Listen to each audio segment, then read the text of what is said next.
Dear students, business റെഗുലേഷൻസിൻ്റെ പുതിയൊരു വീഡിയോയിലേക്ക് ഏവർക്കും സ്വാഗതം. നാം ഇന്ന് ഈ ഒരു വീഡിയോയിലൂടെ ഡിസ്കസ് ചെയ്യാനായിട്ട് ഉദ്ദേശിക്കുന്നത് ദി ഇന്ത്യൻ കോൺട്രാക്റ്റ് ആക്ട് 1872 എന്ന ആക്ടിനകത്തുള്ള section 10 essential elements of valid contract എന്ന് പറയുന്ന ഭാഗത്തെക്കുറിച്ചിട്ടാണ്. അപ്പോൾ വീഡിയോയിലേക്ക് പോകുന്നതിന് മുന്നേ ഈ ചാനൽ ഇതുവരെ സബ്സ്ക്രൈബ് ചെയ്തിട്ടില്ലെങ്കിൽ താഴെ കാണുന്ന സബ്സ്ക്രൈബ് ബട്ടൺ ക്ലിക്ക് ചെയ്യുകയും അതിന് തൊട്ടടുത്ത് കാണുന്ന ബെല്ലൈക്കൺ എനേബിൾ ചെയ്യുകയും ചെയ്യണമെന്ന് അറിയിക്കുന്നു. അപ്പോൾ നമുക്ക് നമ്മുടെ ടോപ്പിക്കിലേക്ക് പോകാം. Essentials of contract. ഒരു കോൺട്രാക്റ്റ് ക്രിയേറ്റ് ചെയ്യപ്പെടണമെങ്കിൽ അതിനുണ്ടായിരിക്കേണ്ട എസെൻഷ്യൽ ആയിട്ടുള്ള എലമെൻറ്റ്സ് ഏതൊക്കെയാണ് എന്നതാണ് ഇന്ന് നമ്മൾ ഡിസ്കസ് ചെയ്യാനായിട്ട് പോകുന്നത്. നമ്മൾ മനസ്സിലാക്കിയിട്ടുണ്ട് എന്താണ് കോൺട്രാക്റ്റ് അല്ലേ. According to Indian contract act 1872 section 2 of H, a contract may be defined as an agreement which is enforceable by law is contract. അപ്പോൾ അതുമായിട്ട് ബന്ധപ്പെടുത്തി നമ്മൾ പറഞ്ഞതാണ് പ്രധാനമായിട്ട് രണ്ട് ഘടകങ്ങളാണ് ഒരു കോൺട്രാക്റ്റ് ക്രിയേറ്റ് ചെയ്യാനായിട്ട് ആവശ്യമായി വരുന്നതെന്ന്. an agreement and enforceability at law. ഈ രണ്ട് ഘടകങ്ങളായിരുന്നു മുൻപ് നമ്മൾ ആ ഒരു ഇക്വേഷനുമായിട്ട് ബന്ധപ്പെടുത്തിയിട്ട് അല്ലെങ്കിൽ കോൺട്രാക്റ്റ് ആക്ടിനകത്തുള്ള ഡെഫിനിഷനുമായിട്ട് ബന്ധപ്പെടുത്തിയിട്ട് നമ്മൾ പറഞ്ഞിട്ടുണ്ടായിരുന്നത്. ഇന്ന് നമ്മൾ ഡിസ്കസ് ചെയ്യുന്നത് സെക്ഷൻ 10 കുറിച്ചിട്ടാണ്. Essential elements of valid contract എന്ന് പറയുന്ന ഭാഗത്തെക്കുറിച്ചിട്ടാണ്. The following are the essential elements of a contract arrived at on the basis of a combined reading of section 2 of H and section 10 of the Indian Contract Act. നമ്മൾ section 2 of H മുൻപ് discuss ചെയ്തു. Section 10 എന്താണ് പറയുന്നത്? Section 10 state that all agreements are contract if they are made by free consent of parties competent to contract for a lawful consideration and with a lawful object and are not hereby expressly declared to be void. അപ്പോൾ section 10 പറയുന്നത് all agreements are contract. എല്ലാ എഗ്രിമെൻറ്റ്സും എന്താണ്? Contract ആണ്. പക്ഷേ അവിടെ ചില രീതിയിലുള്ള conditions വെച്ചു.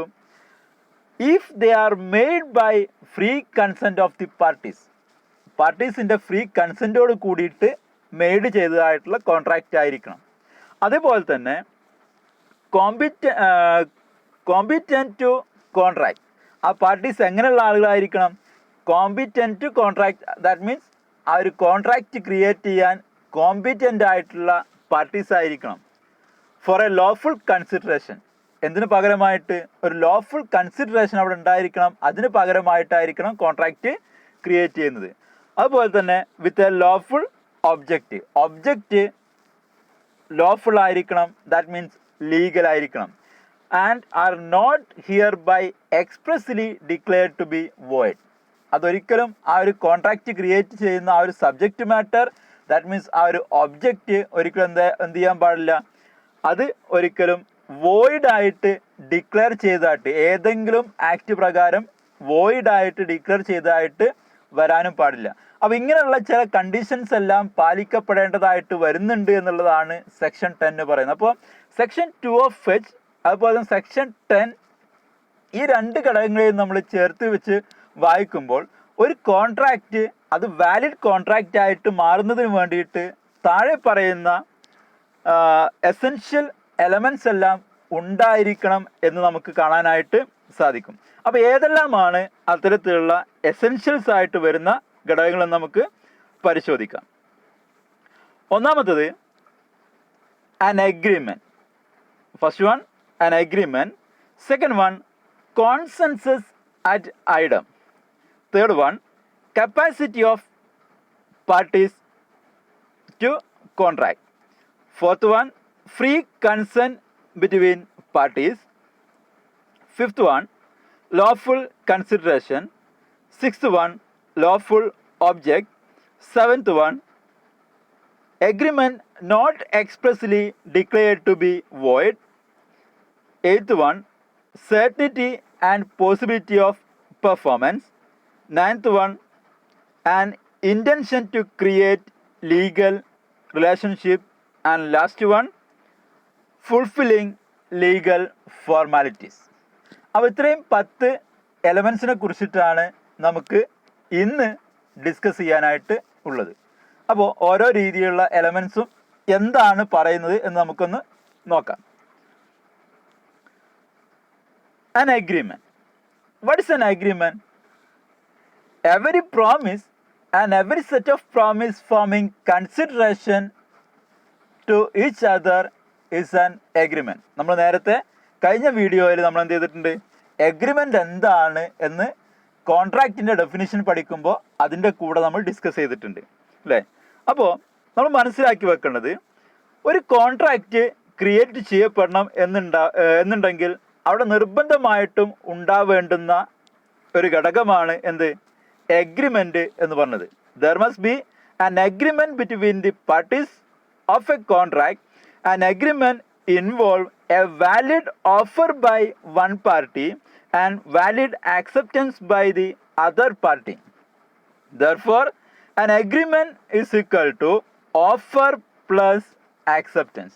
അപ്പോൾ ഒരു കോൺട്രാക്റ്റ് ക്രിയേറ്റ് ചെയ്യാൻ നിർബന്ധമായിട്ടും വേണ്ട ബേസിക് എലമെൻ്റ് ആണ് എഗ്രിമെൻ്റ് എന്ന് പറഞ്ഞത്. അപ്പോൾ കോൺട്രാക്റ്റിനകത്ത് രണ്ട് പാർട്ടീസ് തമ്മിൽ എന്തുണ്ടായിരിക്കണം, എഗ്രിമെൻ്റ് നിർബന്ധമായിട്ടുണ്ടായിരിക്കണം.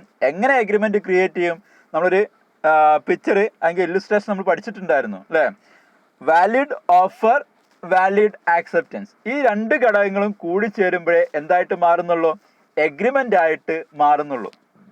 ഓക്കെ, അപ്പം അങ്ങനെ ഒരു വാലിഡ് ഓഫറും വാലിഡ് ആക്സെപ്റ്റൻസും കൂടി ചേർന്നുകൊണ്ടാണ് യഥാർത്ഥത്തിൽ എന്ത് ക്രിയേറ്റ് ചെയ്യപ്പെടുന്നത്, ഒരു എഗ്രിമെൻ്റ് ക്രിയേറ്റ് ചെയ്യപ്പെടുന്നത്.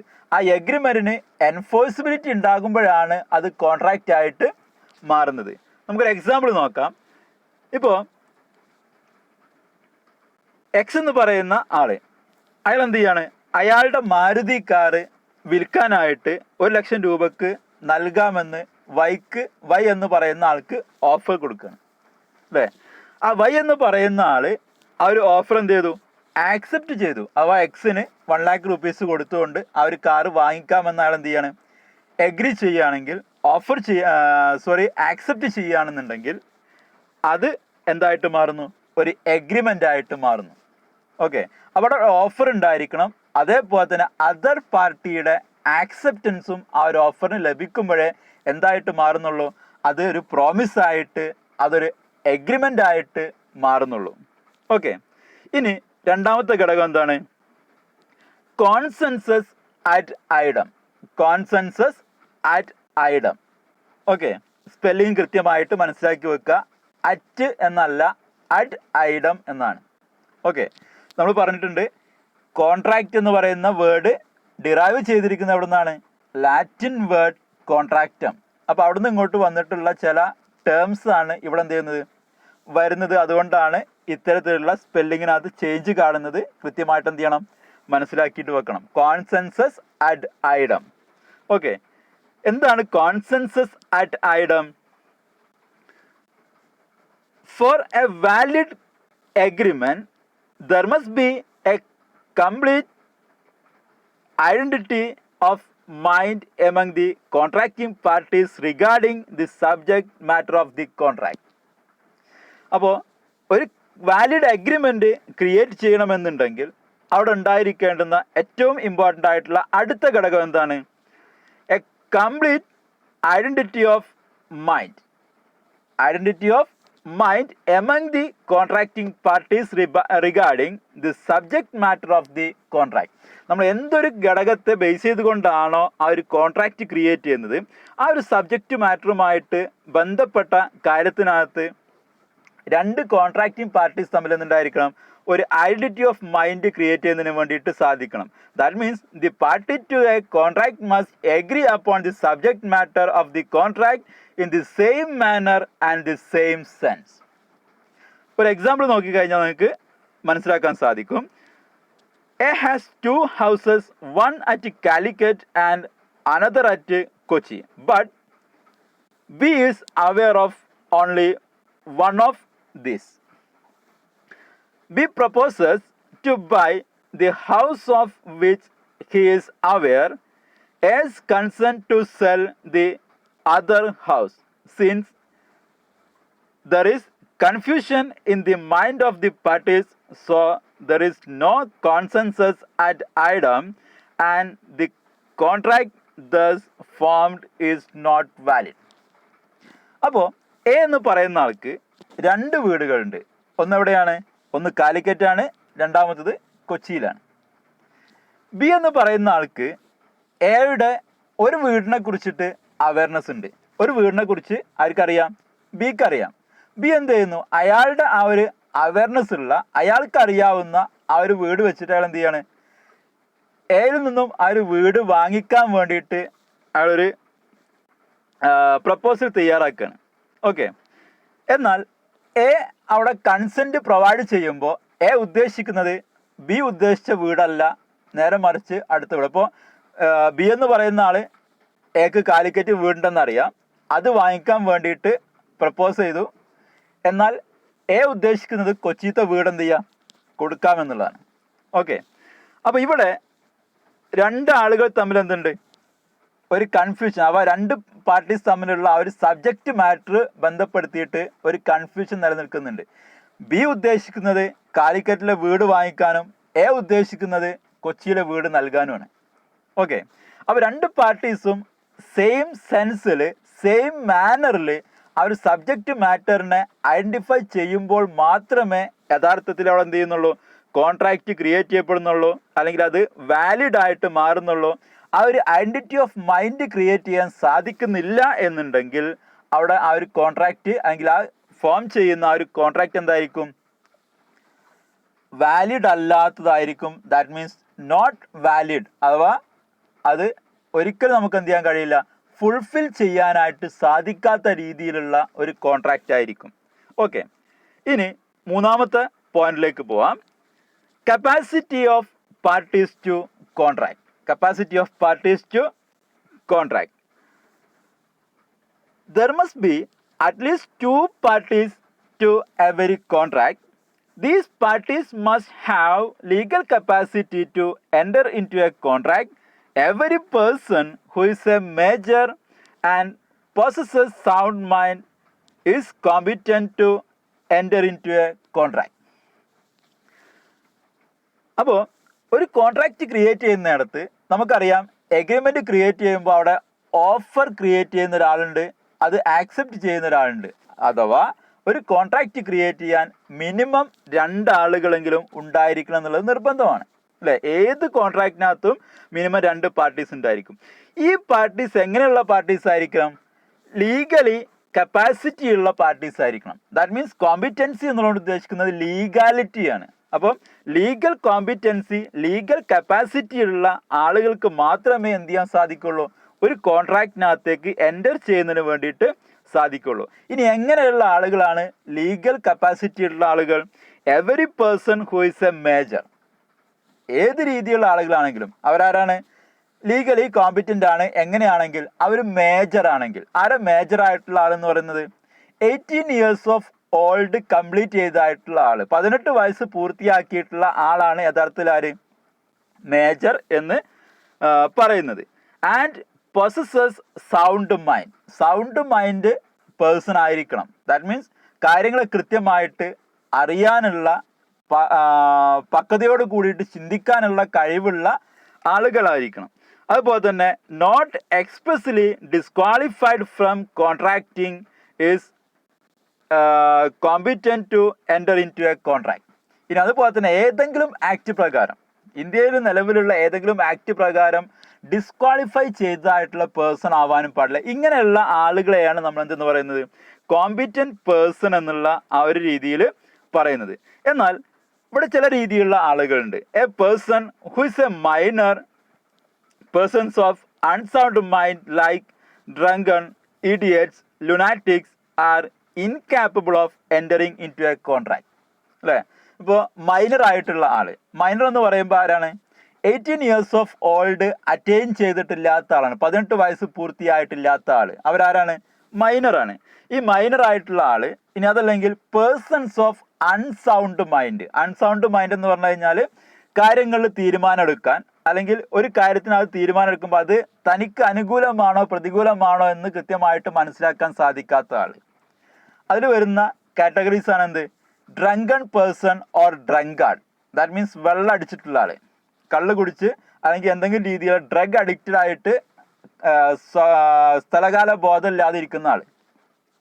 അതുപോലെ തന്നെ രണ്ടാമത്തെ ഇഡിയറ്റ്സ്, അല്ലേ? ഇഡിയറ്റ്സ് അറിയാലോ, വിഡ്ഢികളായിട്ടുള്ള ആളുകൾ. അതുപോലെ ലുനാറ്റിക്സ്. ആരാ ലുനാറ്റിക്സ് എന്ന് പറയുന്നത്? മെൻ്റലി ഡിറേഞ്ച്മെൻറ്റ് സംഭവിച്ചതായിട്ടുള്ള ആളുകൾ. ഓക്കെ, ഇത്തരം ആളുകളൊന്നും എന്തല്ല, സൗണ്ട് മൈൻഡ് പേഴ്സൺ അല്ല. That means persons of unsound mind എന്ന് പറയുന്നതിനകത്ത് വരുന്ന 3 കാറ്റഗറീസ് ആണ് ഏതൊക്കെ?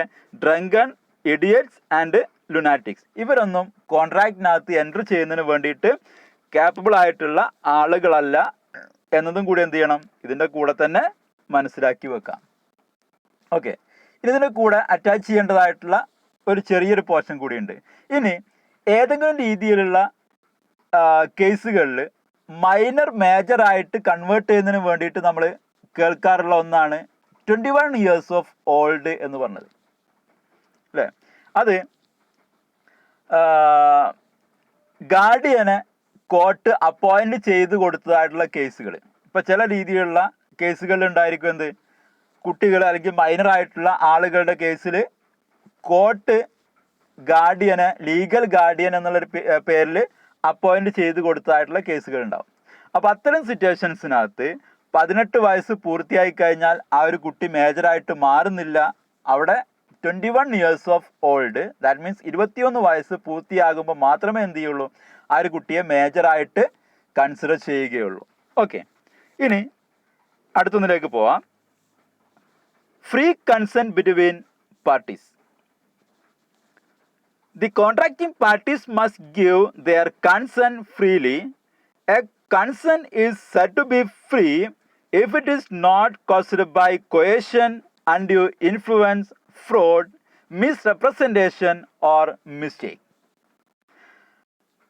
For the formation of a contract, one person must give his consent to another person. The consent thus obtained must be a free consent. അപ്പോൾ ഒരു party other പാർട്ടിക്ക് നിർബന്ധമായിട്ട് നൽകേണ്ടതാണെന്ത്, ഒരു കോൺട്രാക്റ്റ് ക്രിയേറ്റ് ചെയ്യപ്പെടുന്നതിന് വേണ്ടിയിട്ട് ഓഫർ നൽകി കഴിഞ്ഞാൽ അതിന് consent, that means acceptance provide ചെയ്യുക എന്നുള്ളത് നിർബന്ധമാണ്. ഈ ആക്സെപ്റ്റൻസ് എങ്ങനെയുള്ളതും ആയിരിക്കണം? ഫ്രീ ആയിട്ടുള്ള കൺസെൻറ്റ് ആയിരിക്കണം. ഓക്കെ, ആ ഫ്രീ ആയിട്ടുള്ള കൺസെൻറ്റ് ആകുമ്പോഴേ എന്ത് ചെയ്യുള്ളൂ, കോൺട്രാക്റ്റ് എഫക്റ്റീവായിട്ട് ക്രിയേറ്റ് ചെയ്യാൻ സാധിക്കുള്ളൂ. അപ്പോൾ ഒരു കൺസെൻറ്റ് ഫ്രീ ആണെന്ന് പറയണമെന്നുണ്ടെങ്കിൽ if it is not caused by coercion, undue influence, fraud, misrepresentation or mistake. എന്തൊക്കെ ബാധിക്കാൻ പാടില്ല? ഒന്ന്, അവിടെ കൊയേഷൻ വരാനായിട്ട് പാടില്ല. ദാറ്റ് മീൻസ് ഭീഷണിപ്പെടുത്തലുകളൊന്നും ഉണ്ടാവാൻ പാടില്ല. അതുപോലെ തന്നെ അൺഡ്യൂ ഇൻഫ്ലുവൻസ്, യാതൊരു രീതിയിലുള്ള സ്വാധീനവും ഉണ്ടാവാൻ പാടില്ല. അതുപോലെ തന്നെ ഫ്രോഡ്, ചതികൾ വല്ലതൊന്നും ഉണ്ടാവാൻ പാടില്ല. മിസ്റെപ്രസെൻറ്റേഷൻ, തെറ്റിദ്ധരിപ്പിക്കുന്ന രീതിയിലുള്ള കാര്യങ്ങൾ വരാൻ പാടില്ല. മിസ്റ്റേക്ക്. ഓക്കെ, ഇങ്ങനെയുള്ള 5 പ്രധാനപ്പെട്ട ഘടകങ്ങൾ ഒരു കൺസെൻറ്റുമായിട്ട് ബന്ധപ്പെടുത്തി വന്നിട്ടില്ലെങ്കിൽ അത്തരത്തിലുള്ള കൺസെൻറ്റ് നമുക്ക് എന്തെന്ന് പറയാം? ഫ്രീ കൺസെൻറ്റ് എന്ന് നമുക്ക് പറയാനായിട്ട് സാധിക്കും. ഒരു എക്സാമ്പിൾ എടുത്ത് നോക്കുകയാണെന്നുണ്ടെങ്കിൽ എ എന്ന് പറയുന്ന ആൾ എന്ത് ചെയ്യാണ്? ബിയോനോട് പറയാണ് ഒരു എഗ്രിമെൻറ്റ് സൈൻ ചെയ്യണമെന്ന് പറയാം. ബി അതെന്ത് ചെയ്തു? റെഫ്യൂസ് ചെയ്തു. അയാൾ അതിന് സമ്മതിച്ചില്ല എന്ന് വിചാരിക്കുക. അപ്പോൾ എ നേരെ എന്ത് ചെയ്തു? അടുത്ത പണിയെടുക്കുകയാണ്. ബീനെ ഭീഷണിപ്പെടുത്തി, ത്രട്ടൻ ചെയ്തു, അല്ലേ? ത്രട്ടൻ ചെയ്തിട്ട് ഒരു സിവിയർ കോൺസിക്വൻസസ് അതിൻ്റെ ഭാഗമായിട്ടുണ്ടാവാം എന്നൊക്കെ പറഞ്ഞ് പേടിപ്പിച്ചു. അങ്ങനെ പേടിപ്പിച്ച് അങ്ങനെ എന്ത് ചെയ്തു, ബി അതിന് സമ്മതിക്കുകയും ചെയ്തു. ഇവിടെ ബിയുടെ കൺസെൻറ്റ് എങ്ങനെയുള്ളതാണ്? ആ ഒരു എയുടെ ഭീഷണി ഭയന്നുകൊണ്ടുള്ളത് മാത്രമാണ്. അതുകൊണ്ട് തന്നെ അതെന്തല്ല, ഫ്രീ കൺസെൻ്റ് അല്ല എന്നുള്ളത് കൊണ്ട് ഈ ഒരു കോൺട്രാക്റ്റ് എന്തായിട്ട് മാറാം? വോയിഡ് ആയിട്ട് മാറാം. എങ്ങനെയാകുമ്പോൾ ഈ പറയുന്ന ബി കോടതിയിൽ പോയിട്ട് പറയാണ് എ ഭീഷണിപ്പെടുത്തിയത് കൊണ്ട് മാത്രമാണ് ഞാൻ സമ്മതിച്ചതെന്ന് പറഞ്ഞു കഴിഞ്ഞാൽ അതോട് കൂടിയിട്ട് ആ ഒരു കോൺട്രാക്റ്റിൻ്റെ വാലിഡിറ്റി അവിടെ നഷ്ടപ്പെട്ടു പോകുന്നതായിരിക്കും. ഓക്കെ, അപ്പോൾ കൺസെൻറ്റ് എപ്പോഴും എന്തായിരിക്കണം? ഫ്രീ കൺസെൻറ്റ് ആയിരിക്കണം ഒരു കോൺട്രാക്റ്റ് ക്രിയേറ്റ് ചെയ്യപ്പെടുന്നതിന് വേണ്ടിയിട്ട്. Okay, next one, lawful consideration. Consideration is the most important element in A contract. ഒരു കോൺട്രാക്റ്റിനകത്തുള്ള ഏറ്റവും ഇമ്പോർട്ടൻ്റ് ആയിട്ടുള്ള ഘടകമാണെന്ത്? കൺസിഡറേഷൻ എന്ന് പറയുന്നത്. Consideration means something in return. എന്തെങ്കിലും രീതിയിലുള്ള ഒരു റിട്ടേൺ ലഭിക്കുന്നതാണ് എന്തെന്ന് പറഞ്ഞത് കൺസിഡറേഷൻ എന്നുള്ളതുകൊണ്ട് ഉദ്ദേശിക്കുന്നത്. In every agreement, in every contract, each agreement must be supported by consideration when one party agreed to give something or to give up something, he must be benefited by the other party. This concept of benefit is called consideration. അപ്പോൾ ഒരു agreement create ചെയ്യുമ്പോൾ, ഒരു contract create ചെയ്യുമ്പോൾ അവിടെ അതിന് മസ്റ്റായിട്ടും വേണ്ട ഒന്നാണെന്ത്? അതിനെ സപ്പോർട്ട് ചെയ്തുകൊണ്ടുള്ള കൺസിഡറേഷൻ അവിടെ ഉണ്ടായിരിക്കണം. ദാറ്റ് മീൻസ് എന്തെങ്കിലും രീതിയിലുള്ളൊരു വസ്തു നൽകാമെന്ന് ഒരു പാർട്ടി എന്ത് ചെയ്യണം? അല്ലെങ്കിൽ കൺസിഡറേഷൻ പ്രൊവൈഡ് ചെയ്യാമെന്ന്, ബെനിഫിറ്റ് പ്രൊവൈഡ് ചെയ്യാമെന്ന് ഒരു പാർട്ടി അതർ പാർട്ടിക്ക് ഉറപ്പ് നൽകുകയോ അല്ലെങ്കിൽ എന്തെങ്കിലും രീതിയിലുള്ള കാര്യങ്ങൾ ചെയ്തു കൊടുക്കുകയോ അതർ പാർട്ടിക്ക് ഈ പറഞ്ഞ രീതിയിൽ എന്തെങ്കിലും കൺസിഡറേഷൻ തിരിച്ച് ലഭിക്കുകയൊക്കെ ചെയ്യണം. ഓക്കെ, ഇങ്ങനെ ഒരു കൺസിഡറേഷൻ്റെ സപ്പോർട്ട് അല്ലെങ്കിൽ ഒരു ബെനിഫിറ്റ് എന്തെങ്കിലും നൽകുന്നുണ്ടെങ്കിൽ ആ ഒരു കൺസെപ്റ്റാണ് യഥാർത്ഥത്തിൽ എന്ത്?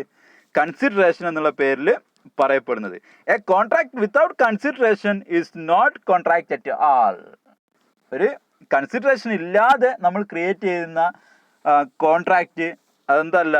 കോൺട്രാക്റ്റ് ആയിട്ട് പരിഗണിക്കാൻ പറ്റുന്ന രീതിയിലുള്ള കാര്യങ്ങളല്ല.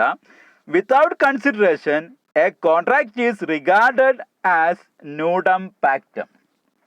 അവിടെ കൺസിഡറേഷൻ ഇല്ലെങ്കിൽ അത്തരത്തിലുള്ള കോൺട്രാക്റ്റിനെ നമ്മൾ വിളിക്കുന്ന പേരാണെന്ത്? ന്യൂഡം പാക്റ്റം എന്നുള്ളത്. ഓക്കെ, 2 മാർക്കിന് ചോദിക്കുന്ന ഭാഗമാണ്. A contract without consideration is called nudum pactum. Each of the contracting parties must give as well as get something. Moreover the consideration must be lawful. അപ്പോൾ എന്തെങ്കിലും രീതിയിലുള്ള ബെനിഫിറ്റ് ലഭിക്കുക എന്നുള്ളത് മാത്രമല്ല, അത് എന്തും കൂടി ആയിരിക്കണം, അത് ലീഗൽ ആയിരിക്കണം, ലോഫുൾ ആയിരിക്കണം. ഓക്കെ, ഇവിടെ നമ്മൾ ഒരു എക്സാമ്പിൾ കൂടി നോക്കാം.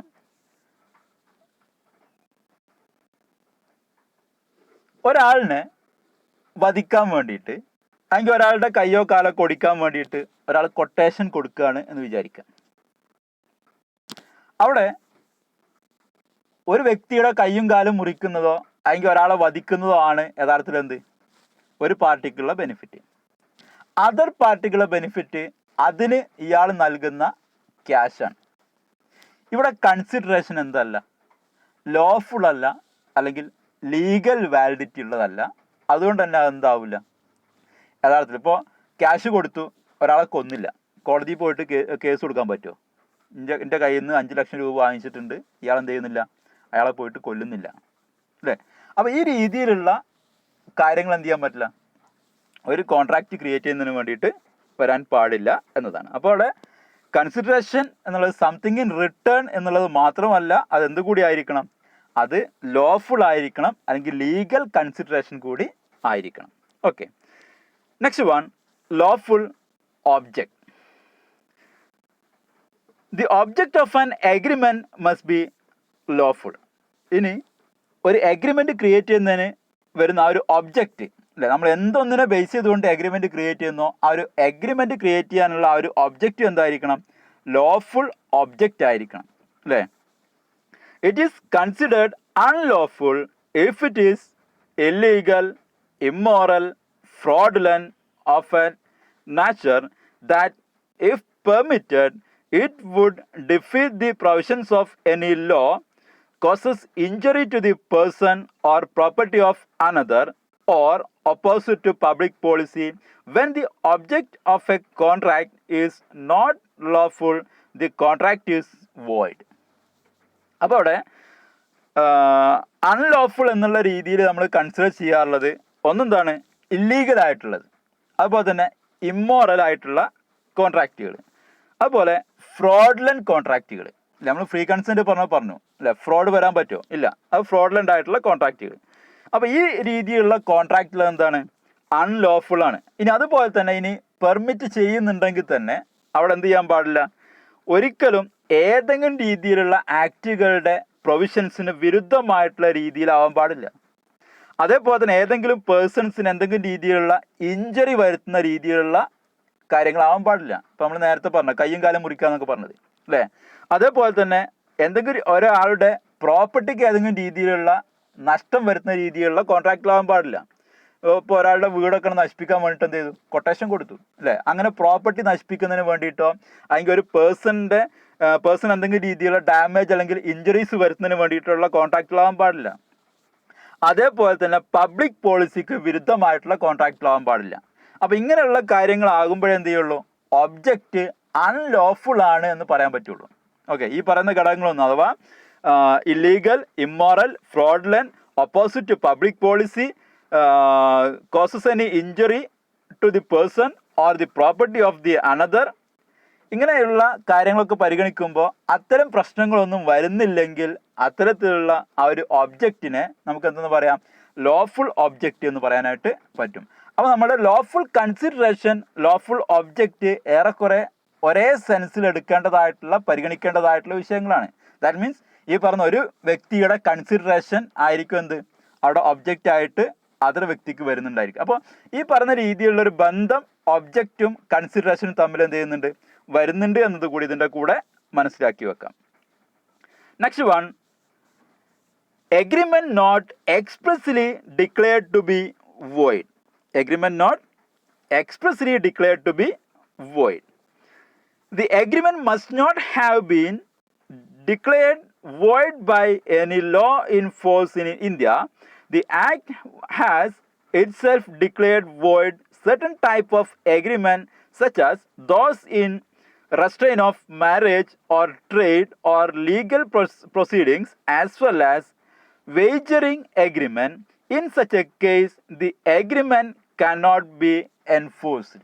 ഇനി ഇന്ത്യയിലുള്ള ഏതെങ്കിലും നിയമപ്രകാരം ഈ പറയുന്ന ഒബ്ജക്റ്റ് അല്ലെങ്കിൽ എഗ്രിമെൻ്റ് ഒരിക്കലും എന്താവരുത്, ഡിക്ലെയർ ചെയ്യപ്പെടാനായിട്ട് പാടില്ല. എങ്ങനെ?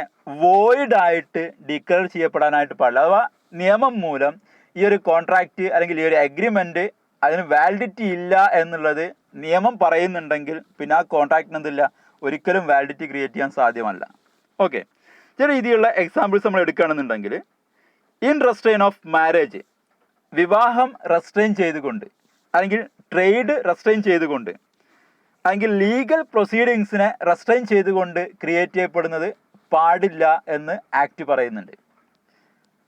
ഇന്ത്യയിലുള്ള വ്യത്യസ്തമായിട്ടുള്ള ആക്റ്റുകളിലൂടെ പ്രതിപാദിക്കപ്പെടുന്നുണ്ട്. അപ്പോൾ ഇങ്ങനെയുള്ള കാര്യങ്ങളൊന്നും അവിടെ എന്തായിട്ട് വരാൻ പറ്റില്ല, ആ ഒരു എഗ്രിമെൻ്റ് ക്രിയേറ്റ് ചെയ്യപ്പെടുന്നതിന് വേണ്ടിയിട്ടുള്ള ഒരു ഒബ്ജക്റ്റ് ആയിട്ടോ മറ്റൊന്നും വരാൻ സാധ്യമല്ല. ഓക്കെ, അതേപോലെ തന്നെ വേജറിങ് എഗ്രിമെൻറ്റ്സ്. എന്താണ് വേജറിങ് എഗ്രിമെൻറ്റ്സ് എന്ന് പറഞ്ഞു കഴിഞ്ഞാൽ, നമ്മൾ പന്തയങ്ങളൊക്കെ ഉണ്ടായിരിക്കും. അവിടെ എന്താണ്, ഒരു പാർട്ടിക്ക് എന്തെങ്കിലും ബെനിഫിറ്റ് കിട്ടും, അതർ പാർട്ടിക്ക് അവിടെ നഷ്ടമാണ്, ലോസ് ആണ് ഉണ്ടാവുക. ഒരു പാർട്ടിക്ക് ഗെയിൻ ഉണ്ടാകുമ്പോൾ അതർ പാർട്ടിക്ക് ലോസ് ഉണ്ടാവും. ഓക്കെ, ആ രീതിയിലുള്ള ബെറ്റ് പോലെയുള്ള സംഭവങ്ങളൊന്നും എന്തല്ല, വാലിഡിറ്റി ഉള്ള കാര്യങ്ങളായിട്ട് പറയുന്നില്ല. ഓക്കെ, അപ്പോൾ ഇങ്ങനെയുള്ള കാര്യങ്ങളൊക്കെ എന്താണ്, expressly declare to be void എന്ന് പറഞ്ഞതിനകത്ത് വരുന്നതാണ്. ഒരു എക്സാമ്പിൾ എടുക്കാന്നുണ്ടെങ്കിൽ അല്ലേ, എ എന്ന് പറയുന്ന ആള് എന്ത് ചെയ്യുന്നു, ബി എന്ന് പറയുന്ന ആൾക്ക് ലിക്കർ സപ്ലൈ ചെയ്ത് കൊടുത്തോളാം എന്ന് പറയുന്നു. ലിക്കർ സപ്ലൈ ചെയ്ത് കൊടുത്തോളാം എന്ന് എന്ത് ചെയ്യുന്നു പറയുന്നു. സബ്സിക്വൻ്റ് ആയിട്ട് എന്ത് ചെയ്യാണ്, ഒരു പ്രൊഹിബിഷൻ വരികയാണ് അല്ലേ, ഒരു ആക്ട് കൊണ്ടുവന്നിട്ട് എന്ത് ചെയ്തു, ലിക്കർ സപ്ലൈ എന്നുള്ളത് ഗവൺമെൻറ് അങ്ങ് നിരോധിച്ചു എന്ന് വിചാരിക്കുക. ആ നിരോധനം വന്നതിന് ശേഷം ഈ ലിക്കർ സപ്ലൈ ചെയ്ത് കൊടുക്കാമെന്നുള്ള ആ ഒരു എഗ്രിമെൻ്റ് എന്തില്ല, വാലിഡിറ്റി ഇല്ല. ദാറ്റ് മീൻസ് ആ ഒരു കോൺട്രാക്റ്റിന് പിന്നീട് വാലിഡിറ്റി ഇല്ല. അവിടെ സപ്ലൈ ചെയ്ത് തരാമെന്ന് പറഞ്ഞിട്ടുണ്ടെന്ന് പറഞ്ഞിട്ട് എന്ത് ചെയ്യാൻ പറ്റില്ല, അതർ പാർട്ടിക്ക് കോടതി കയറിയിട്ട് കേസ് കൊടുക്കാനോ മറ്റൊന്നും സാധ്യമല്ല. കാരണം എന്ത് ചെയ്തു, ആക്ട് കൊണ്ടുവന്ന് സ്റ്റേറ്റ് എന്ത് ചെയ്യാണ്, ഈ പറഞ്ഞ ലിക്കർ സപ്ലൈ എന്നുള്ളതിനെ നിരോധിച്ചു, അല്ലെങ്കിൽ അതിന് ഇനി വാലിഡിറ്റി ഇല്ല എന്നുള്ളത്, അല്ലെങ്കിൽ പ്രൊഹിബിഷൻ അവിടെ കൊണ്ടുവന്നോട് കൂടിയിട്ട് അതുവരെ അതിൻ്റെ പേരിൽ ഉണ്ടായിരുന്ന എല്ലാ കോൺട്രാക്റ്റുകളും എന്ത് ചെയ്തു, അതോടുകൂട്ടി അവസാനിക്കുകയാണ് ചെയ്യുന്നത്. Okay, next one, certainty and possibility of performance. The term of the contract must be certain, precise and unambiguous, and they should not create any confusion in the mind of the parties. Similarly, the terms of the agreement must be capable of performance. Section 29 of the Act, agreement, the meaning of which is not certain or capable of being made certain, are void. അവിടെ എന്താ വേണ്ടത്, ഒരു contract നമ്മൾ create ചെയ്യുമ്പോൾ അതെന്തായിരിക്കും, അതിൻ്റെ terms and conditions അത് certain ആയിരിക്കണം, precise ആയിരിക്കണം, അല്ലേ? അപ്പോൾ ഒരു കോൺട്രാക്റ്റിൻ്റെ ടേംസ് എന്ന് പറയുന്നത് എന്തായിരിക്കണം, certain ആയിരിക്കണം, പ്രിസൈസ് ആയിരിക്കണം, ആംബിഗസ് ആയിട്ടുള്ളതായിരിക്കണം. ദാറ്റ് മീൻസ് യാതൊരു രീതിയിലുള്ള വാഗ്യൂസും യാതൊരു രീതിയിലുള്ള ഡൗട്ട്സും ഉണ്ടാക്കാൻ പറ്റുന്ന രീതിയിലുള്ള ഘടകങ്ങൾ എന്ത് ചെയ്യാൻ പാടില്ല, അതിൻ്റെ ടേംസിനകത്ത് ഉണ്ടാവാനായിട്ട് പാടില്ല. അഥവാ എന്തെങ്കിലും രീതിയിലുള്ള കൺഫ്യൂഷൻസ് എന്ത് ചെയ്യരുത്, ഒരിക്കലും കോൺട്രാക്റ്റിംഗ് പാർട്ടിയുടെ മൈൻഡിനകത്ത് ക്രിയേറ്റ് ചെയ്യപ്പെടുന്ന രീതിയിലുള്ള ടേംസ് ഒരിക്കലും ഉണ്ടാവാനായിട്ട് പാടില്ല. അങ്ങനെ വരുമ്പോൾ അതെന്തായിട്ട് മാറും, ആ ഒരു കോൺട്രാക്റ്റ് പെർഫോം ചെയ്യാൻ പ്രയാസമുള്ളതായിട്ട് മാറും, അല്ലേ?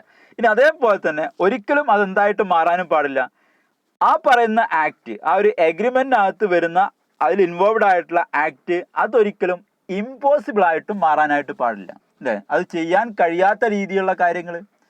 അപ്പോൾ ഇത്തരത്തിലുള്ള കാര്യങ്ങൾ വരുമ്പോൾ അത് കോൺട്രാക്റ്റ് ക്രിയേറ്റ് ചെയ്യപ്പെടുന്നതായിട്ട് എന്താണ്, ആ ഒരു കോൺട്രാക്റ്റ് വാലിഡ് ആയിട്ട് ക്രിയേറ്റ് ചെയ്യാൻ സാധ്യമല്ല എന്നുള്ള രീതിയിലേക്ക് എന്ത് ചെയ്യും, വരുമെന്നുള്ളതാണ്. അപ്പോൾ സെക്ഷൻ 29 പറയുന്നത് എന്താണ്, agreement the meaning of which is not certain or capable of being made certain are void. നമുക്ക് ആ ഒരു മീനിങ് എന്തല്ല, certain അല്ല, അല്ലെങ്കിൽ അത് certain ആയിട്ട് മാറ്റാൻ വേണ്ടിയിട്ട് സാധ്യമല്ല എന്നുണ്ടെങ്കിൽ അത്തരത്തിലുള്ള കോൺട്രാക്റ്റുകൾ എന്താണ്, void ആണ്. ഓക്കെ, എക്സാമ്പിൾസ് ആയിട്ട് നമ്മൾ പരിഗണിക്കുകയെന്നുണ്ടെങ്കിൽ, ഇപ്പോൾ എ എന്ന് പറയുന്ന ആൾ ബിയോട് പറയണത് ഓയിൽ സപ്ലൈ ചെയ്ത് തരാം, ഓയിൽ സപ്ലൈ ചെയ്ത് തരാമെന്ന് പറഞ്ഞു, നിശ്ചിതമായിട്ടുള്ള റേറ്റും കാര്യമൊക്കെ പറഞ്ഞു. പക്ഷെ അവിടെ എന്ത് ഓയിൽ എന്ന് പറഞ്ഞിട്ടുണ്ടോ, ഇല്ല. അവിടെ കോക്കനട്ട് ഓയിൽ ഉണ്ട്, അതുപോലെ തന്നെ എൻജിൻ ഓയിൽ ഉണ്ട്, പാം ഓയിൽ ഉണ്ട്, ഇങ്ങനെ വ്യത്യസ്തമായിട്ട് ഒരുപാട് ഓയിലുകളുണ്ട്. ഓക്കെ, അപ്പോൾ അവിടെ certain ആയിട്ട് പ്രിസൈസ് ആയിട്ട് അതിനെ ഡിഫൈൻ ചെയ്തിട്ടില്ല എന്നുള്ളതുകൊണ്ട് അവിടെ നിന്നുണ്ട് ചില രീതിയിലുള്ള കൺഫ്യൂഷൻസ് അവിടെ നിലനിൽക്കുന്നുണ്ട്.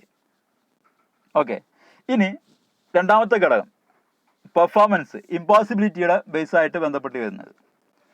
ഇപ്പോൾ നമ്മൾ സാധാരണ ചെറിയ കുട്ടികൾക്ക് ഭക്ഷണം കൊടുക്കുമ്പോൾ, അല്ലേ, അമ്പിളിമാമനെ കൊണ്ടുവന്ന് തരാമെന്ന് പറയലുണ്ട് കുട്ടിയോട്, അല്ലേ?